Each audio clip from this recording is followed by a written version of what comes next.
هو انت لسه بتهرب من الدروس؟ قول الحقيقة. اه صح. ايوه بتهرب. انت بتضحك على نفسك ولا بتضحك على مين؟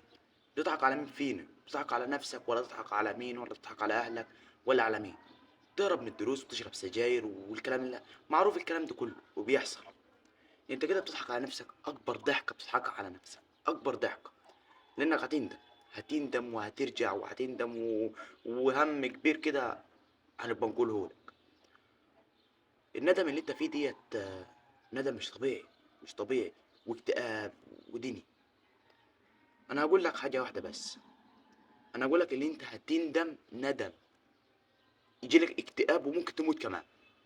تصدق وصلت لدرجه الموت بسبب حاجه بسيطه بتتعمل. تهرب من الدروس والمدرسه. انت فكر الموضوع بسيط زي ما انا بنقول لك كده دلوقتي. الموضوع اكبر مما تتخيل. وهتندم لما تروح تشتغل عند الناس. ايه اللي هيحصل؟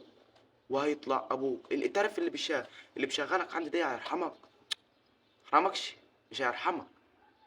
ما انت مفكر كده هتروح تشتغل وهتتظبط بقى وهتطلع. زي مثلا احنا طالع دلوقتي ايه؟ القاهره مثلا راح نشتغل في القاهره. هنروح بقى على النيل ونتفسح الكلام ده. لا. مفيش الكلام ده مش حاصل. ما تفكرش الكلام ده هيحصل. ان اصلا اللي انت بتشتغل عنده مش هيرحمك. لما تكون متعلم بقى وشاطر وفلح كده. ها. واتعلمت صح. تطلع ايه؟ تشوف لك وظيفه كويسه. مثلا نقول هتخش شرطه. ديت ضامن مستقبلك من اول ما تخش كده.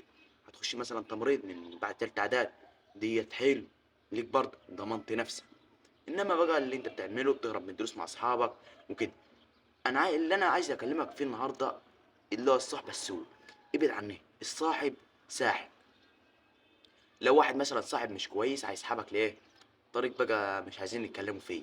انما لو صاحب مثلا كويس وكده هيسحبك لطريق انت ما كنتش تعرفه اصلا. يعني مثلا صاحبك بيصلي بيخليك تروح الجامع وبتصلي وبنبهك على طول. ده صاحب حلو. هيسحبك بس هيسحبك لطريق الصلاح. مش الطريق اللي صحابك التانيين بيوديهولك. انا عايز اقول لك كده اللي انت هتندم وهتندم ندم كبير جدا. انا عايزك بقى في الصيف كده تروح تشتغل. اشتغل. وشوف الشغلانات عند الناس حلوة ولا مش حلوة. لقيتها حلوة انت وضميرك. انا مش هقول لك حاجة. انت وضميرك. بس انا بنقول لك قبل ما تروح انت هيطلع ابوك. بالمعنى كده انت هيطلع ابوك. مم. بس انت فاكر الموضوع سهل. لما تشيل مسؤولية وكذا مسؤوليات بقى وكده هيطلع ابوك بجد والله انا ماشي. مم. انما بقى لو انت متعلم الدنيا هتبقى حلوة. صلي. اهم حاجة الصلاة. اهم حاجة الصلاة. يا سلام على الصلاة.